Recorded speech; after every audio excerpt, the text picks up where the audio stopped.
À Haïti, on avait été une équipe de Beresford et je peux vous dire qu'on a eu un temps merveilleux en Haïti. C'est tellement beau de voir qu'est-ce que Dieu fait à travers de vous autres. Et le souvenir que je me souviens, c'est de... Il y a une chose que je me souviens qui m'a touché beaucoup, c'est de voir des petits-enfants qui couraient, qui couraient vers toi, puis qui te prenaient, puis qui t'appelaient. Je ne sais pas s'ils t'appelaient Pasteur Michel ou Papa Michel ou Pat. PAS, OK, OK. Je trouvais ça tellement beau, l'amour qu'il y avait pour toi, là, ça m'a...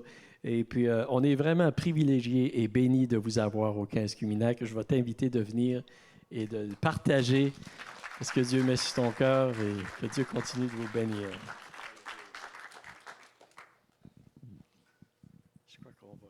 Amen. Est-ce que tu es confortable, ce micro ici? Tu m'as béni, Michel. Gloire à Dieu. Merci beaucoup. Bonsoir tout le monde. Et c'est vraiment une joie et un privilège pour nous d'être avec vous ce soir dans la présence du Seigneur. Et depuis peut-être 6-7 semaines, j'ai vraiment passé beaucoup de temps dans le Seigneur à préparer ce camp. Préparer dans la prière, préparer dans la présence du Seigneur, dans des nuits où est-ce que j'ai travaillé à chercher la face de Dieu. Et notre frère Martin parlait ce soir des évangiles synoptiques et c'est un point vraiment important. Matthieu, Marc, Luc et Jean. Et je suis en train d'écrire quelque chose, ça fait 2 ans que je suis sur une recherche, de mettre côte à côte les miracles, les délivrances spirituelles, les guérisons et les résurrections dans Matthieu, Marc, Luc et Jean. La puissance de Dieu dans les évangiles. Et je m'attends peut-être dans l'année à venir à publier quelque chose, pas pour faire un livre, mais pour pouvoir montrer à l'Église comment, lorsque Jésus était sur la terre, il y avait un ministère de puissance. Comment tous ceux qui sont approchés de lui ont reçu quelque chose de sa part. Gloire à Dieu. C'est vraiment un privilège d'être avec vous ce soir et c'est avec un cœur débordant de joie qu'on est ici. En 1976, on débarquait pour la première fois à Escuminac. On s'en venait travailler à servir le Seigneur. Et ça fait quelques années de cela. Et on a vu le Seigneur au cours des années faire des choses formidables. Et on s'attend pendant ce camp à voir Dieu agir d'une façon vraiment bénéfique. Je m'attends à voir des gens baptisés dans le Saint-Esprit, recevoir la puissance de Dieu. Pendant ce camp, je m'attends à voir des gens qui vont donner leur vie au Seigneur pendant ce camp et à voir surtout des gens qui vont capter une vision pour servir le Seigneur. Là où vous êtes, à servir le Seigneur. Dieu m'a donné 3 messages et avec ces 3 messages, je pense que ça va faire un tout. Et ce soir, demain matin et samedi matin. Et mon désir est à la fin de samedi midi que chacun d'entre nous allons avoir une vision nouvelle pour notre vie personnelle à servir le Seigneur. Et que chacun d'entre nous allons avoir dans notre église locale une vision à servir le Seigneur pour le Seigneur et pour notre église locale. On a besoin de gens, peu importe où dans la région, qui vont se lever et servir là où Dieu vous a placé. Gloire à Dieu. Ce soir, j'aimerais parler de la foi. La foi et les œuvres. La foi et les œuvres. C'est un point qui est vraiment important dans la parole de Dieu, de voir Dieu agir. C'est vraiment important de voir Dieu agir parce que si Dieu n'agit pas, on vit dans une religion. Ce n'est pas une relation avec Dieu, c'est une religion. Et on ne veut pas vivre dans une religion, on veut vivre dans une relation avec le Seigneur. On veut avoir avec lui une communion, on veut grandir avec lui. Et ce soir, j'aimerais doucement commencer avec vous à aller de l'avant. Le thème du camp, revitalisation. Qui veut dire encore, vitalisation qui dit vie et une vie renouvelée. Nicodème a eu besoin Jésus lui a dit, Nicodème, si tu veux entrer au ciel, il faut que tu naisses de nouveau. Et pour nous, si on veut grandir, on a besoin que notre vie soit vraiment renouvelée. Chacun d'entre nous, moi le premier, il faut que notre vie soit renouvelée par la présence du Saint-Esprit si on veut continuer à grandir. Sinon, on va s'asseoir pour attendre la mort. On va s'asseoir pour rencontrer le Seigneur un jour. Et ce n'est pas ce qu'on doit attendre. Vous savez, nos voisins, même s'ils ne connaissent pas Jésus, ne sont pas nos ennemis. Ce sont des gens comme vous et moi qui ont besoin d'entendre la parole de Dieu, qui ont besoin de donner leur vie au Seigneur pour avoir droit à un héritage qui ne va jamais finir. Et nos voisins sont des gens qui ont vraiment besoin de Jésus. Et la balle est dans notre camp. C'est à nous à communiquer la bonne nouvelle de l'Évangile alentour de nous. Comment mettre notre foi à l'action? Dans Ecclésiaste, le chapitre 3, le verset 11, « Il fait toutes choses bonnes en son temps, et même il a mis dans le cœur de l'homme la pensée de l'éternité. » On peut aller aux extrémités de la terre. On a travaillé en Afrique avec une tribu qui offrait des sacrifices humains tous les 28 jours, des enfants, et qui par la suite faisaient cuire l'enfant pour prendre la communion. Et ces gens-là, on pourrait dire, ils sont terribles. Ces gens-là étaient qui ils étaient à cause que personne n'avait été annoncé la bonne nouvelle.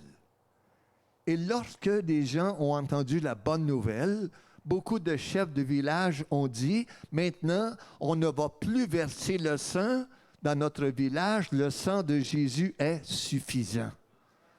Et comment c'est important de vouloir voir à notre foi des œuvres qui accompagnent notre foi. Dieu a mis dans le cœur de l'homme la pensée de l'éternité. Et chez votre voisin, celui d'en face, celui d'à côté, celui d'en arrière, Dieu a mis dans son cœur la pensée de l'éternité. Les gens savent qu'un jour, ils vont mourir et les gens craignent ce jour parce qu'ils ne savent ce qui est devant eux. Et Dieu merci, il nous a donné le privilège de savoir où on s'en va. Et comment c'est notre responsabilité vraiment de manifester les œuvres que Dieu a placées dans chacun d'entre nous. Comment mettre sa foi à l'action? Dans Romains 12, le verset 3, ça dit « Par la grâce qui m'a été donnée, je dis à chacun de vous de n'avoir de lui-même une trop grande, une trop haute opinion, mais de se revêtir des sentiments modestes, selon la mesure de foi que Dieu a départie à chacun. » Dieu a mis dans chacun des hommes et des femmes à travers les temps, à travers les nations, une mesure de foi. Le croyant comme l'incroyant. Dieu a mis dans son cœur une mesure de foi. On regarde des gens qui s'en allaient, qui s'en vont, il y a des années et des années, presque 50 ans, j'ai eu un accident de motocyclette. Et j'allais trop vite et j'étais jeune. Et lorsque j'ai vu un arbre qui venait vers moi, non, moi j'allais vers l'arbre, et j'ai crié au Seigneur. J'ai dit, Seigneur, je ne suis pas prêt, sauve-moi et je vais te servir. Et je n'avais jamais entendu parler de l'Évangile. Et Dieu, ça l'a frappé, ça a été une longue convalescence. Dieu m'a gardé et depuis ce temps où j'ai entendu l'Évangile, je le sers. Dieu a mis dans le cœur de chaque homme, de chaque femme, de chaque enfant, la pensée de l'éternité. Et Dieu a donné à chacun une mesure de foi suffisante pour être sauvé et suffisante pour le chercher et pour le trouver. Et lorsqu'on regarde à quelqu'un, on a besoin de savoir dans notre cœur que Dieu a mis dans son cœur la pensée de l'éternité et que Dieu a mis dans sa vie vraiment une mesure de foi suffisante pour être sauvé. Suffisante. C'est à nous à lancer l'hameçon pour voir le poisson sauter après la ligne et de prendre une bonne capture. Gloire à Dieu. Est-ce que chaque personne a la foi? Oui. Chaque personne a reçu de Dieu une mesure de foi. Notre problème n'est pas de savoir comment est notre foi. Notre problème, notre défi à chacun d'entre nous ce soir est de voir comment mettre notre foi en action. Comment mettre notre foi en action? Comment voir du fruit à notre foi? Lorsqu'on regarde une automobile, chaque automobile a une clé de contact. Chaque automobile a une clé pour démarrer. À la maison, on a un camion et le camion a une clé qui lui est seulement pour un camion. Et on a beau dire, le camion va démarrer, le camion est en bonne forme, il est en santé, ça va aller. Si on ne met pas la clé de contact dans le camion et si on ne tourne pas la clé, ça ne va pas démarrer. Et notre foi a besoin vraiment de contact. Notre foi a besoin de quelque chose qui va démarrer une action que le Saint-Esprit veut faire dans chacune de nos vies. Et ce soir, j'aimerais parler des œuvres. Les œuvres qui doivent accompagner notre foi. Et les pasteurs qui étaient ici ont parlé du début du camp Escuminac. En 1976, nous sommes venus. En 1978, en 1979.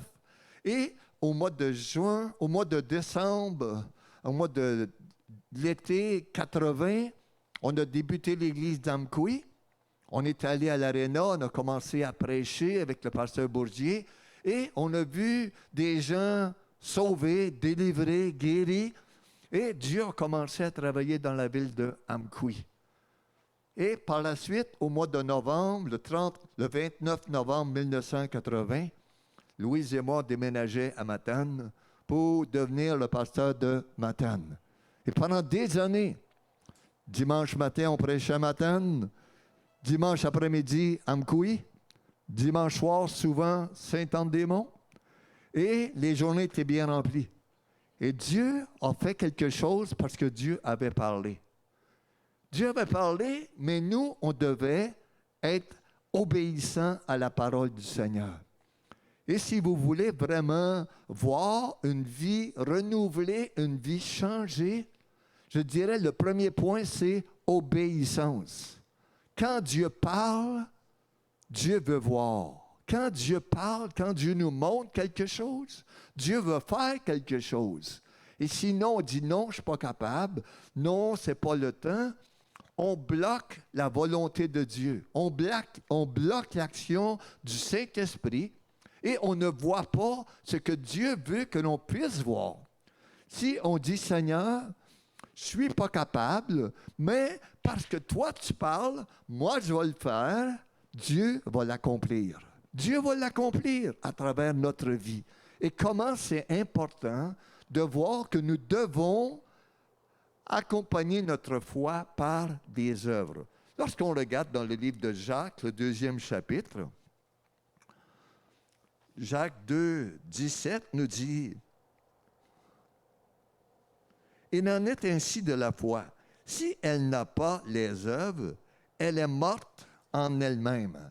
Si notre foi n'a pas des actions, des œuvres, notre foi est morte. » S'il n'y a pas d'action, notre foi n'est pas une foi. Jacques 2, verset 20.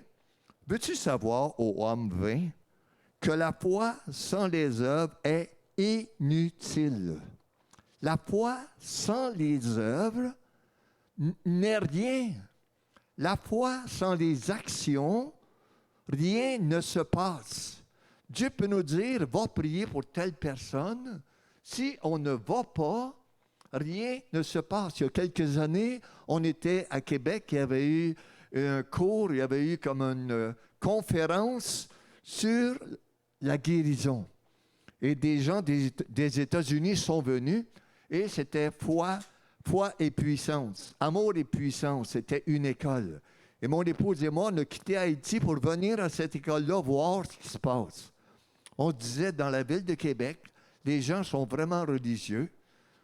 On veut voir, les gens sont comme traditionnels. Et on veut voir comment Dieu peut travailler parmi ces gens-là.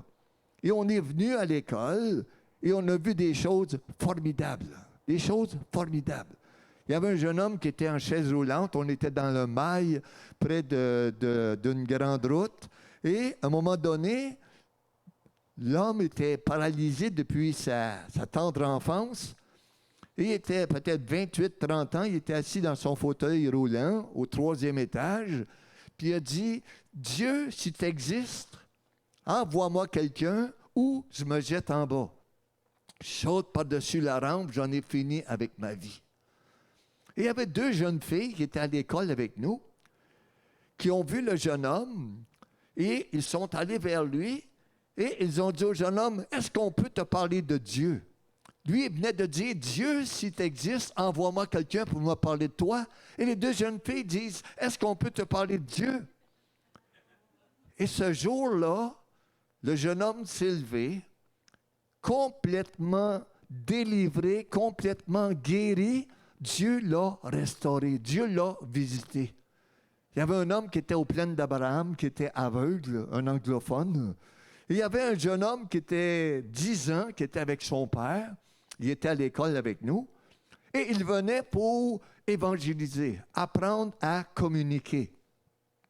Et à un moment donné, le petit garçon voit cet homme-là avec une canne blanche et il dit, « Papa, regarde, il y a un monsieur qui est aveugle. » Papa dit, « Viens, on va aller le voir. » Et il commence à parler avec l'homme. Ils disent à l'homme, est-ce que tu crois que qu'est-ce qui t'est arrivé? Et on parle avec lui. Et à un moment donné, est-ce que tu crois que Dieu va faire quelque chose?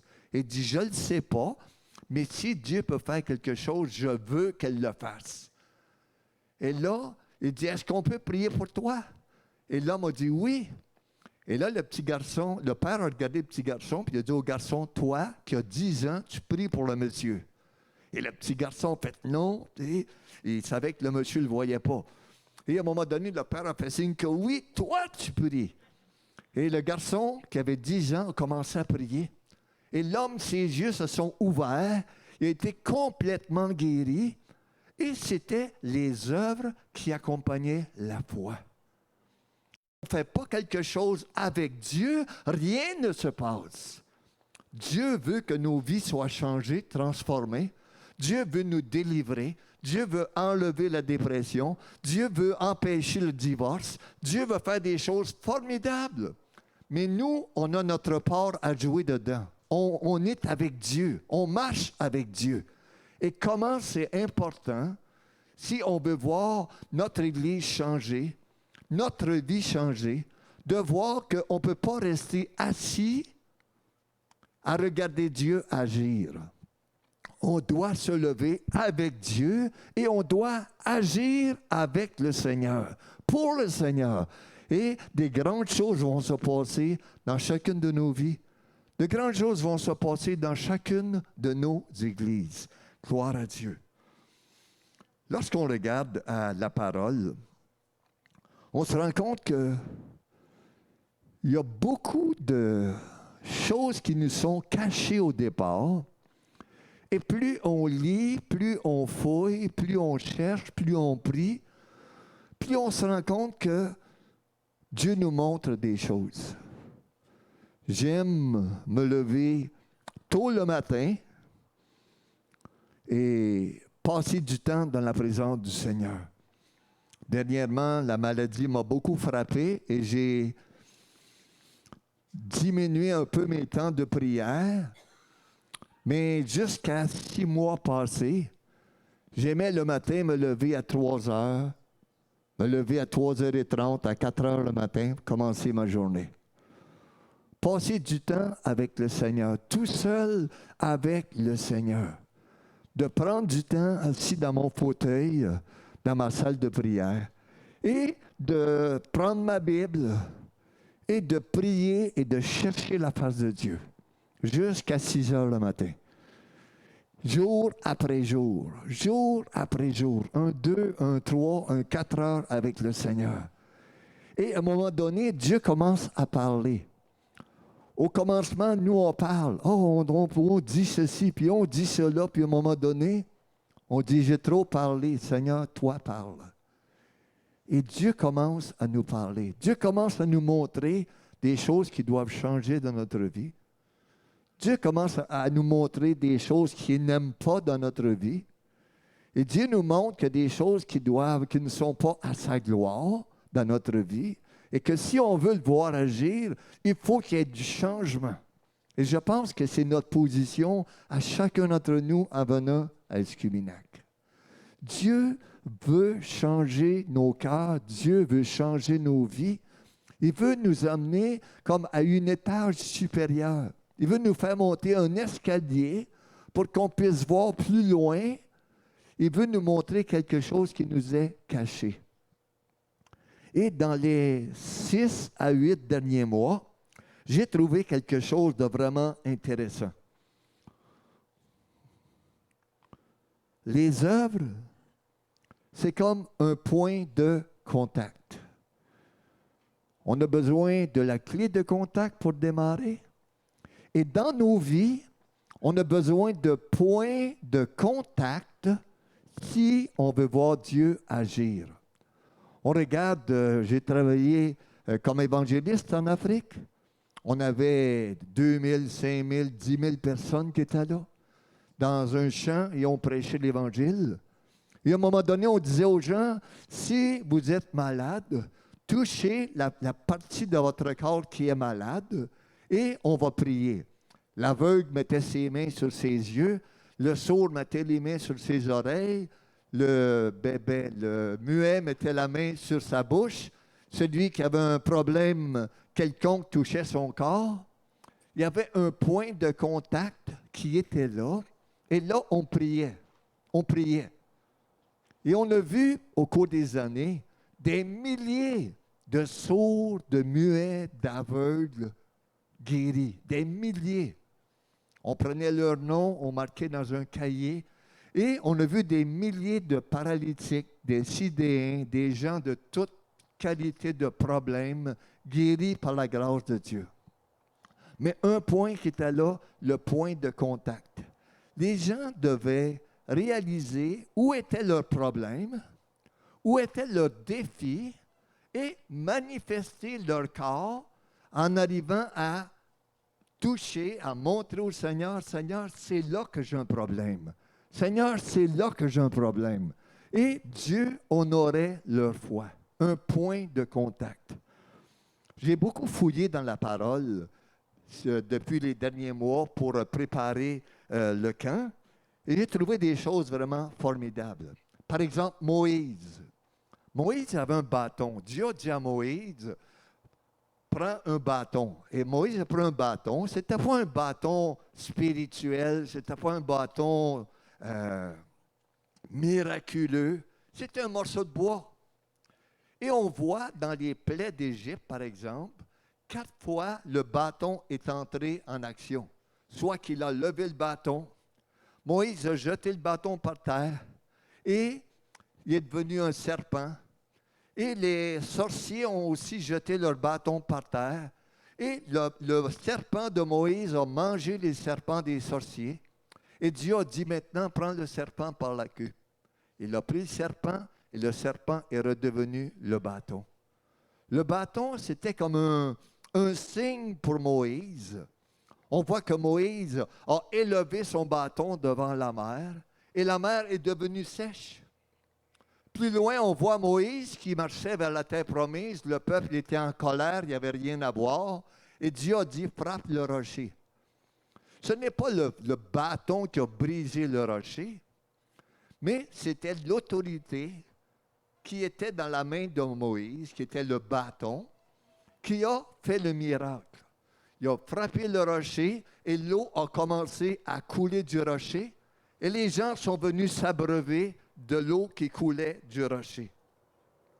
C'était comme un point de contact dans la main de Moïse.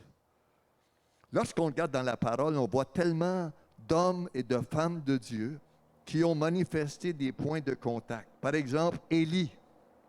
Élie, dans 2 Rois, le chapitre 2, le verset 8, ça nous dit, « Alors Élie prit son manteau, le roula et frappa les eaux, qui se partagèrent çà et là, et ils passèrent tous les deux à pied. » Élie était un prophète, un homme de Dieu, et à un moment donné, il avait un manteau. Ce n'était pas un manteau spirituel, ce n'était pas un manteau magique, c'était son manteau. C'était son manteau. Peut-être que sa mère lui avait donné ou qu'il avait acheté quelque part. Et à un moment donné, avec sa mesure de foi, il a roulé le manteau, il a frappé l'eau du Jourdain.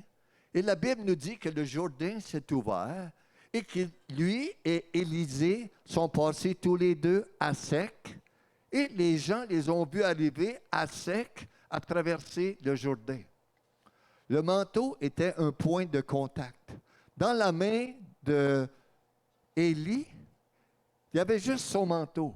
Mais lorsqu'il a agi, il savait en dedans de lui que s'il frappait son manteau, que l'eau ouvrirait. Et on regarde un peu plus loin dans le même chapitre, Élisée. Et Élisée prend le manteau qu'Élie avait laissé tomber et il dit, « Où est le Dieu d'Élie? Où est le Dieu d'Élie? » Et il roula le manteau, frappa les eaux, et les eaux se séparèrent çà et là, et il passa à pied sec. Dans nos vies, souvent, ou dans ma vie souvent, je vois Dieu agir de façon vraiment formidable. De façon vraiment formidable. Il y a quelques jours, j'étais quelque part et j'essaie de téléphoner à mon épouse Louise. Je prends mon téléphone et en Haïti, on place des points, on achète des points et on met les points dans notre téléphone et ça nous donne pour tant de minutes pour communiquer.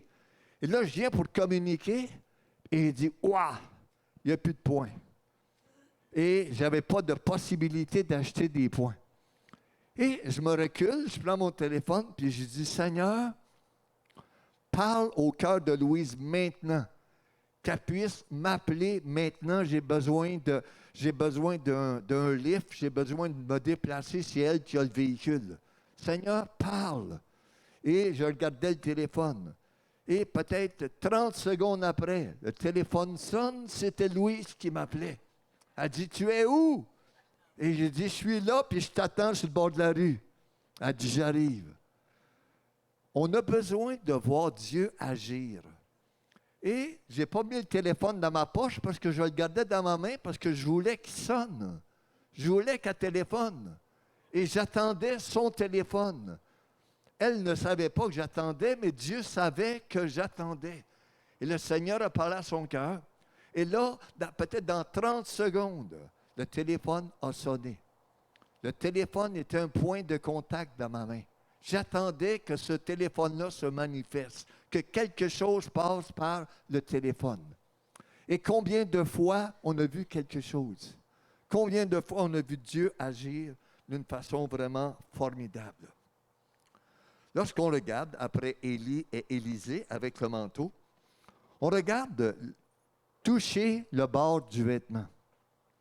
Dans la parole de Dieu, il y a cette femme qui avait une perte de sang depuis 12 ans et qui avait dépensé tous ses biens pour être guérie.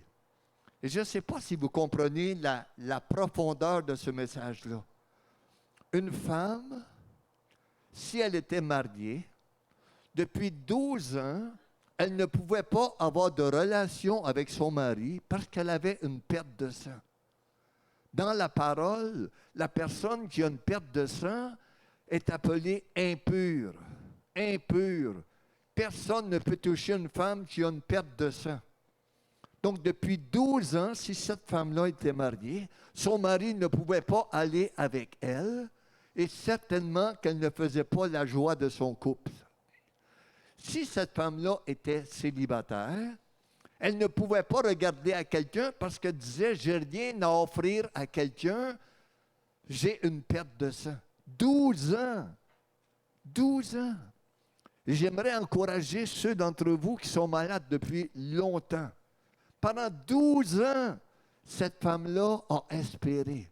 Pendant 12 ans, elle a dépensé tout ce qu'elle avait pour être guérie, pour avoir une réponse à son problème, et rien n'est venu jusqu'au jour où elle a entendu parler de Jésus. La femme est partie et elle a dit, si je peux seulement toucher le bord de son vêtement, son point de contact avec Jésus.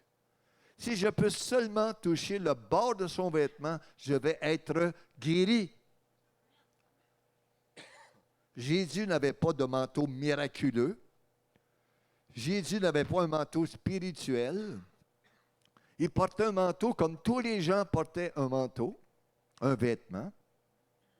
Et là, la femme, elle, a dit, si je peux seulement, c'était sa foi, toucher le bord du vêtement, je vais être guéri. Et la Bible nous dit que la femme a été par derrière Jésus et elle a touché le bord du vêtement. Et la Bible nous dit qu'instantanément, la perte de sang s'est arrêtée. Instantanément. Elle a touché le bord du vêtement de Jésus. Et Jésus a dit à ses disciples, « Qui m'a touché? Qui m'a touché? » Et les gens ont dit, « Seigneur, les gens nous pressent de partout. Il y a des gens partout alentour de nous qui nous poussent. Tout le monde nous touche. » Et Jésus a dit, « Non, quelqu'un m'a touché. » Et la femme, se sentant coincée, s'est approchée de Jésus et a dit, « Seigneur, c'est moi. Je savais que si je pouvais toucher ton vêtement, je serais guéri. » Et elle a été guérie. Elle a eu dans sa vie un point de contact. Elle n'a pas parlé à Jésus. Jésus ne lui a pas dit, « Tes péchés sont pardonnés. » Jésus n'a pas parlé. Elle a touché le bord de son vêtement. Et comment c'est important pour chacun d'entre nous, dans nos défis de chaque jour, dans les défis de notre Église, dans les défis de notre région, de regarder pour des points de contact. De regarder pour des points de contact. Il y a un homme qui s'appelait Cicéron, un de nos frères des Assemblées de Dieu de France, qui était à l'île Maurice. Et lui faisait une émission de téléphone il y a quelques années, une émission de radio, et il disait aux gens, là où vous êtes, arrêtez. Là où vous êtes, arrêtez la voiture, arrêtez de courir, de circuler. Écoutez, j'ai quelque chose pour vous. Et les policiers étaient en colère. Partout, c'était le blocus. Les gens arrêtaient leur voiture où ils étaient. La circulation était bloquée. Et là, ils priaient pour les gens et beaucoup de gens étaient guéris. Il y avait une petite Citroën de je ne sais pas quoi, 2 chevaux, et qui est vraiment une voiture qui n'est pas belle, qui était rouge. Et beaucoup de gens ont témoigné que des gens allaient toucher la voiture de M. Cicéron et ils étaient guéris. La voiture n'était pas une voiture miraculeuse. Ce n'était pas une voiture spirituelle, mais les gens savaient que M. Cicéron était un homme de foi, un homme qui a vu des choses formidables, des gens guéris, des aveugles, des sourds, des muets, des paralytiques. Et les gens disaient, si je peux seulement toucher le bord de sa voiture, je vais être guéri. Et Dieu honorait leur foi. Dieu honorait leur foi. Et souvent, on est assis dans nos bancs, on est assis à notre place, et on voit petit. On voit vraiment petit. Lorsqu'on regarde, par exemple, dans Matthieu, on regarde à des gens qui sont allés et qui ont touché le bord du vêtement de Jésus.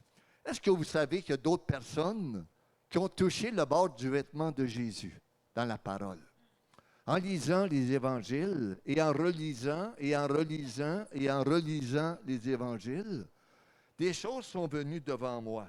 Par exemple, dans Matthieu 14, les versets 34 à 36, ça nous dit que Jésus a traversé la mer, le lac de Tibériade, et lorsqu'il est arrivé de l'autre côté, les apôtres venaient juste de revenir de voyage, ils étaient épuisés, et Jésus dit, allons de l'autre côté pour nous reposer. Et lorsqu'ils sont arrivés de l'autre côté, les gens de Génézareth étaient là, et ça nous dit, ayant reconnu Jésus, ils envoyèrent des gens, des messagers dans toutes les villes et les villages. Où est-ce que les gens de Génézareth avaient entendu parler de Jésus? Il y avait cet homme qui était sur la montagne, qui était possédé d'un esprit démoniaque. Cet homme qui était nu, qui était dans le cimetière, qui était venu à Jésus. Et Jésus a chassé les mauvais esprits dans les pourceaux. Les pourceaux se sont jetés à la mer. Et les gens du village sont venus vers Jésus. Et on dit, Seigneur, quitte-nous, va-t'en, Seigneur. Les gens avaient peur parce qu'ils voyaient leur vie. Ils voyaient qui ils étaient. Ils voyaient la grandeur de Jésus, puis ils voyaient qu'il ne faisait pas le poids. Ils ne pouvaient pas se tenir devant Jésus, ils étaient coupables. Et les gens cherchaient vraiment à fuir la puissance de Dieu parce qu'ils étaient dans la puissance satanique. Et Jésus a quitté avec ses apôtres. Et quelque temps après, Jésus est revenu à Génézareth. Et lorsqu'on regarde la ville de Génézareth, c'est formidable. On voit le lac, et au bout du lac, il y a cette ville qui est là. Et à côté de la ville, il y a un immense rocher qui descend. Et c'est le seul rocher qui fait le tour du lac. Donc, il est évident que c'est là où est-ce que les pourceaux sont tombés en bas et se sont noyés. Et les gens ont dit à Jésus, Jésus, permets-nous seulement de toucher le bord de ton vêtement. Permets-nous seulement de toucher le bord de ton vêtement. Et la Bible nous dit que tous ceux qui ont touché le bord de son vêtement furent guéris. Le point de contact. J'aimerais que vous puissiez individuellement réaliser que chacun d'entre nous, jour après jour, on a besoin de points de contact. On a besoin juste de ne pas croire seulement. Je me souviens, en 1980, on a commencé à préparer le camp. 1980. Il y avait, juste à côté où il y a le stationnement, la maladie de la tordeuse d'épinette qui était là. On avait un arbre à peu près, un petit arbre qui était là à peu près tous les 30 cm, tous les 12 pouces, c'était cordé un sur l'autre. Il n'y avait pas d'air, il n'y avait pas de soleil, il n'y avait rien. Et on a commencé avec l'église d'Edmundston et un peu de Grand Sault et Alex de Matane. On a commencé à couper des arbres. On coupait des arbres, puis on coupait des arbres. Puis on faisait un feu géant qui était au milieu, ici, un peu plus loin en arrière. Et regardant quelques années d'après, je dis que Dieu a été bon.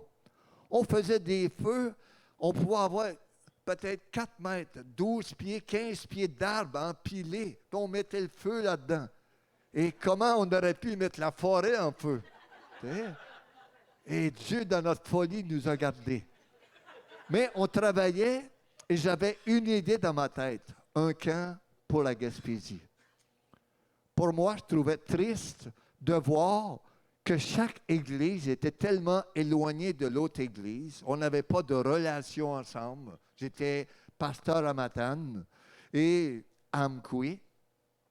Et comment on était isolés. Autant les serviteurs de Dieu, leur épouse, que les chrétiens. On était comme tout seuls sur notre planète. On n'avait pas de point commun, de point de ralliement. Et on était allé à Dalhousie, on était allé à Bathurst, on était allé un peu partout, évangéliser porte à porte. On est parti d'ici, puis on s'est rendu jusqu'à Gaspé, à pied, porte à porte. Bonjour, est-ce qu'on peut vous parler de Jésus? Bonjour, est-ce qu'on peut vous parler de Jésus? Je me souviens un jour à Carleton, on était rentré dans une maison et il y a une femme qui était là, il y avait un petit portail, on avait une petite clôture et on dit, Madame, est-ce qu'on peut vous parler de Jésus? Et elle dit, oui, entrez. Et là, on rentre, j'étais avec une jeune fille et on ferme la petite clôture derrière nous, puis on rentre dans la maison. Et là, la dame avait un gros Doberman dans la maison. Puis elle dit au chien, vas-y! Et là, le chien est parti. Roar! Il voulait nous manger. Et là, j'ai fermé la porte de la maison pour avoir un peu, quelques secondes, pour sauver mon fond de culotte. Et à un moment donné, j'ai couru, sauté par-dessus la clôture et le chien arrivait. On voulait parler de Jésus. On voulait que les gens entendent parler de Jésus. Et il y avait notre belle-sœur, Jacinthe Gaucher, qui, elle, avait 15 ans, 16 ans.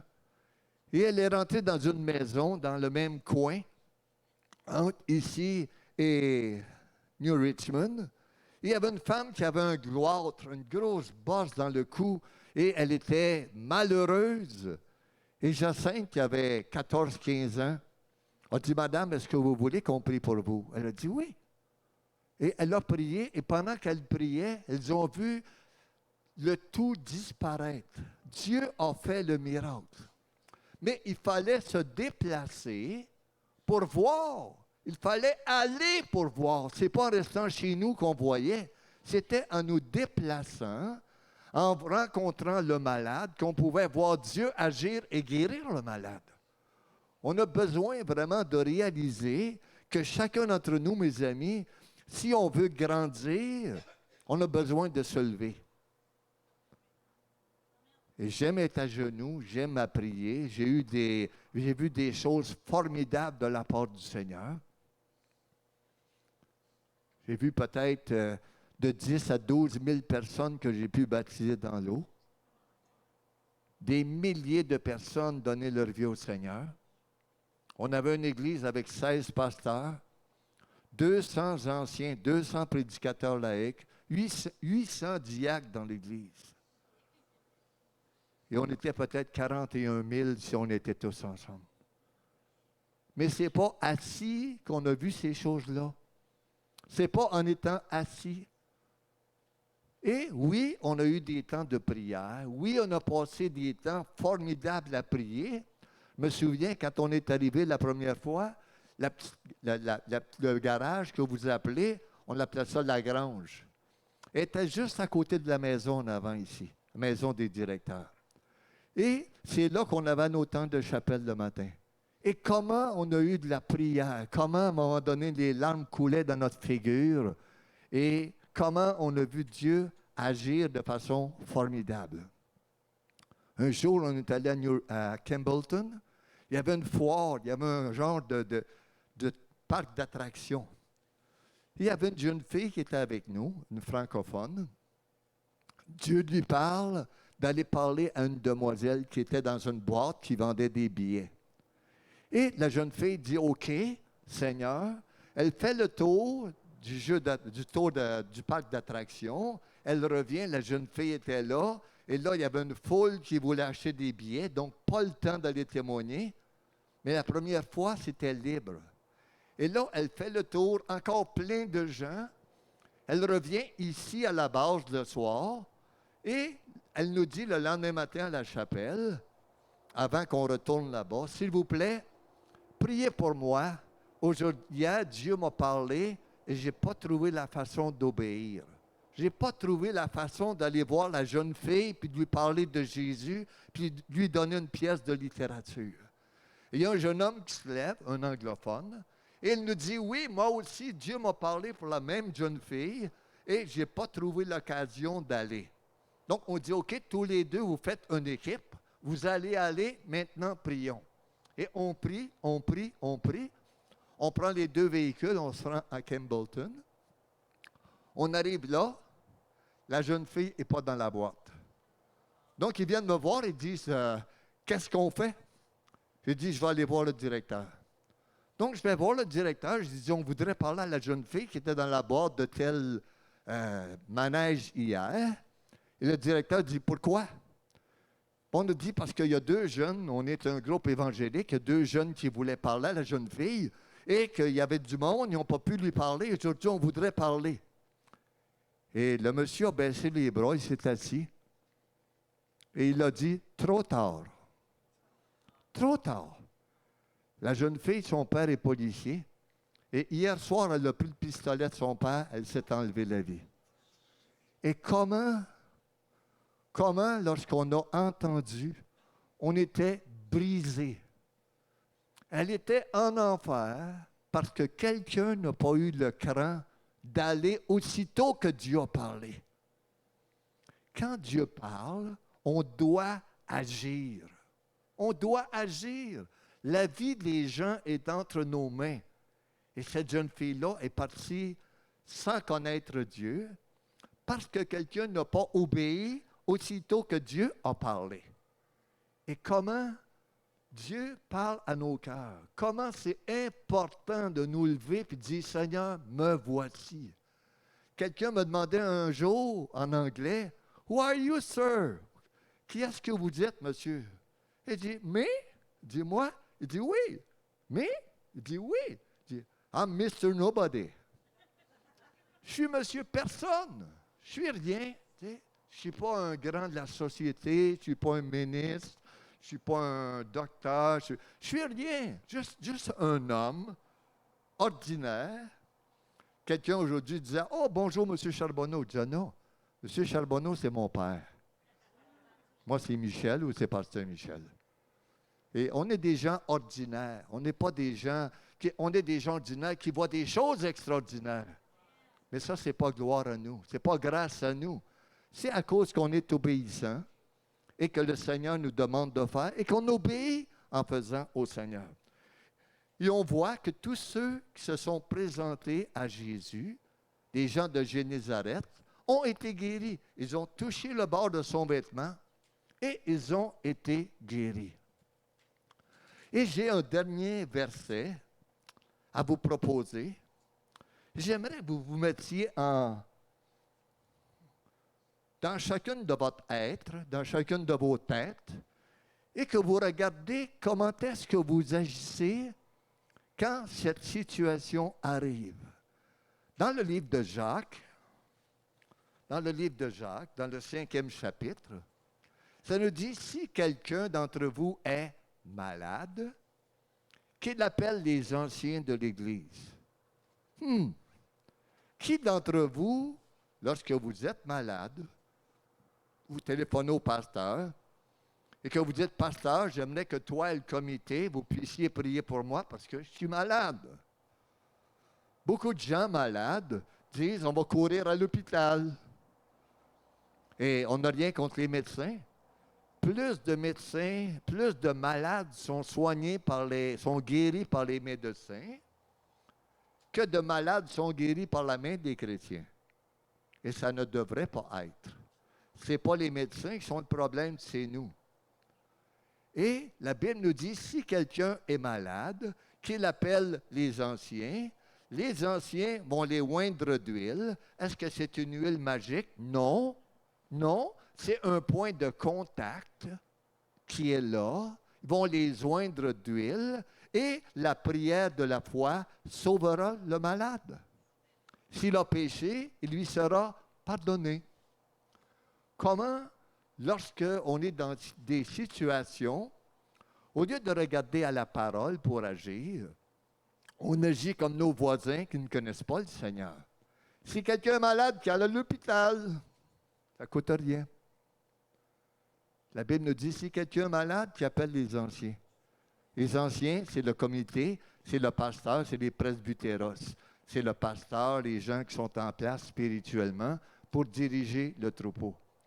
Et si on agit en appelant, on est en train de créer un point de contact avec le comité. On dit au comité, on croit dans ce que Dieu vous a appelé, on croit dans votre autorité, et on veut se placer devant vous, s'humilier devant vous, et s'il vous plaît, priez pour nous afin que Dieu nous guérisse. Est-ce que c'est eux qui guérissent? Non, ce n'est pas eux. Eux sont des gens que Dieu a placés là pour prendre soin de nous. Et si on va devant les autorités, qu'on se place là et qu'on dit, s'il vous plaît, on a besoin de se placer devant vous, s'il vous plaît, priez pour nous afin qu'on soit guéris. Et la Bible nous dit, la prière de la foi sauvera le malade. Et s'il a péché, il lui sera pardonné. J'aimerais vous encourager à vraiment méditer, à vraiment penser que la foi, sans un point de contact, la foi sans une œuvre n'est rien. N'est rien. On veut que notre voisin soit sauvé. De prier pour lui ne va pas le sauver. Jésus n'a pas dit, asseyez-vous, mettez-vous à genoux, priez pour le monde et le monde va être sauvé. Il a dit, allez, allez, allez, allez. Et pendant que vous allez, je vais être avec vous. On a besoin d'action dans notre vie. Et souvent, c'est notre problème. On veut voir Dieu agir, mes amis, et on s'assoit comme dans un fauteuil, et c'est comme si on regardait Dieu sur une tribune en train de faire un spectacle, et on est là comme spectateur. Mais avec Dieu, ce n'est pas comme ça. On n'est pas des spectateurs. On est avec Dieu sur la tribune, on est avec Dieu dans la rue, dans la vie, et on est en train de travailler, et lui est avec nous. Lui est là avec nous pour nous accompagner dans notre travail.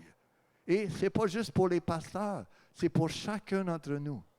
J'aimerais vous encourager, si vous voulez voir la vie grandir en dedans de vous, si vous voulez voir votre Église grandir, vraiment, à vous lever, à vous lever, à vous lever, et de dire, Seigneur, qu'est-ce que tu veux que je fasse? Seigneur, qu'est-ce que tu veux que je fasse? J'ai rencontré, je vais terminer avec cela, des gens de Toronto qui sont venus chez nous, et des gens de Ajax, qui sont venus chez nous et qui voulaient voir leur Église grandir. Et ils ont commencé à marcher. Le soir, monsieur, madame sortaient, ils se promenaient sur la rue, puis ils s'en allaient faire une marche, et chaque soir, ils sortaient quand le temps leur permettait, et ils priaient pour les gens, priaient pour le Seigneur, regarde les gens dans cette maison, et nous, on ne les connaît pas, mais toi, tu les connais. Et mets ta main puissante, donne-nous d'avoir un contact avec eux, Seigneur. À un moment donné, il y avait un monsieur qui était en train de démarrer sa tondeuse à gazon, et ça ne démarrait pas. Il était là, puis il était rendu blanc tellement il forçait, c'était un vieux monsieur. Et à un moment donné, le jeune homme qui était avec son épouse a marché, a prié pour le quartier, était un jeune homme qui connaissait la mécanique, et il dit au vieux monsieur, est-ce que je peux vous donner un coup de main? Et le monsieur dit, oui, tu peux me donner un coup de main. Donc, le jeune homme joue dans le carburateur, démarre la tondeuse, le monsieur dit, rentre dans la maison, viens prendre un café. Il dit, non, ce soir, vous avez un travail à faire. Un autre soir que je passe, je vais frapper à la porte et je viens prendre un café avec vous. Aujourd'hui, cet homme-là, ce vieillard-là, est à l'église. Parce que quelqu'un a pris de son temps à prier, 1, 2, à aller donner un coup de main, et 3, à aller parler de Jésus. Ce que Jésus avait fait pour lui. Et il a expliqué à l'homme pourquoi il était sur le trottoir ce soir-là, que l'homme avait de la difficulté. J'étais sur le trottoir parce que je priais pour vous. J'étais sur le trottoir parce que chaque jour, je passe prier pour votre maison. Et ce jour-là, la porte a ouvert et j'ai pu vraiment manifester l'amour de Dieu dans ma vie pour vous et de vous aider. Donc, ma prière, mon vœu pendant ce camp d'Escuminac, soit qu'on soit renouvelé. Mais d'être renouvelé implique qu'on doit changer notre façon de vivre. On doit changer, mes amis, notre façon de voir l'Église. On doit changer notre façon, notre concept, vraiment, de vivre dans une ville, dans une société. On doit être engagé dans la ville. Et notre problème, c'est qu'on dit, « Pasteur, hey, pasteur, mon voisin est malade. » Et le pasteur devrait vous répondre, « Et toi, tu fais quoi? Vas-y. Vas-y. Tu es né de nouveau, tu es converti, baptisé d'eau, baptisé du Saint-Esprit. Vas-y et va prier pour la personne. » Et lorsque vous priez, vous créez un contact formidable qui va devenir un ami. Et vous allez voir des gens passer de la mort à la vie. Et vous allez voir l'Église grandir. Et vous allez voir votre foi qui va vraiment sauter. Quand j'arrivais à la maison, que j'avais vu 12, 15, 20, 30 aveugles musulmans être guéris pendant le week-end, j'avais de la difficulté à dormir. J'étais tellement énervé que je voulais « Wow! Alléluia! » Et j'étais en feu. Dieu avait fait des choses qui étaient au-delà de mes capacités. Et je veux voir des choses chaque jour qui sont au-delà de mes capacités. Chaque jour, je vois Dieu faire des choses que moi, je ne suis pas capable de faire, mais que je suis prêt à obéir pour faire. J'aimerais vous encourager. Et demain et samedi, de ma part, j'ai allé sur ce thème-là de s'engager et de voir Dieu agir. Il n'y a rien de plus formidable que de voir Dieu agir, que de voir quelqu'un qui est paralysé se lever. De voir quelqu'un de paralysé se lever puis commencer à marcher pour la première fois de sa vie. On dit, wow, cette personne-là, 40 ans plus tard, va dire, un jour, quelqu'un que je ne connais pas a prié pour moi, depuis ce temps-là, je marche, je saute, et j'ai une épouse, et j'ai des enfants, et j'ai un travail. Quelqu'un a prié pour moi. Ce n'est pas celui qui prie qui est important. C'est que la personne sache que Dieu l'a guérie et que maintenant, elle peut donner gloire à Dieu. Amen. Et s'il vous plaît, il n'y a personne parmi vous de trop petit pour servir le Seigneur. Il n'y a personne parmi vous qui est trop nouveau pour servir le Seigneur. Personne n'est trop nouveau dans la foi pour servir le Seigneur. Dieu est là et il veut utiliser chacun d'entre vous pour l'avancement de son royaume. Dans votre vie, premièrement, dans la vie de votre famille et dans la vie de votre communauté. Donc, que Dieu vous bénisse et à demain matin. Et pour moi, ça fait, je ne sais pas combien de mois ou d'années que je n'ai pas eu froid comme ça. Mais gloire à Dieu. Et le Seigneur est bon. Donc, que Dieu vous bénisse abondamment. Alléluia. Gloire à Dieu. Gloire à Dieu. Seigneur notre Dieu, bon Père Céleste, ce soir, on veut te remercier de ce que tu nous as accompagnés au cours de la journée. Et Seigneur Dieu, la Bible nous dit qu'il y a un temps pour chaque chose, un temps pour se lever, un temps pour se coucher, un temps pour écouter et un temps pour méditer. Et Seigneur, on veut te prier, Seigneur éternel, qu'on puisse aller vers la roulotte, vers la tente, vers la chambre où on va être, et que l'on puisse méditer. Seigneur, qu'est-ce que tu veux faire de moi? Qu'est-ce que tu veux faire avec moi? Et Seigneur, on veut te prier, Seigneur éternel, qu'on puisse recevoir une réponse de toi. Seigneur, donne-nous une bonne nuit de sommeil, donne-nous un temps de repos, et que demain matin, on se réveille plus que vainqueur, avec un désir de te voir agir dans nos vies, avec un désir de te voir, Seigneur Dieu, nous donner une nouvelle vie. Père, on te prie dans le nom de Jésus. Amen. Amen.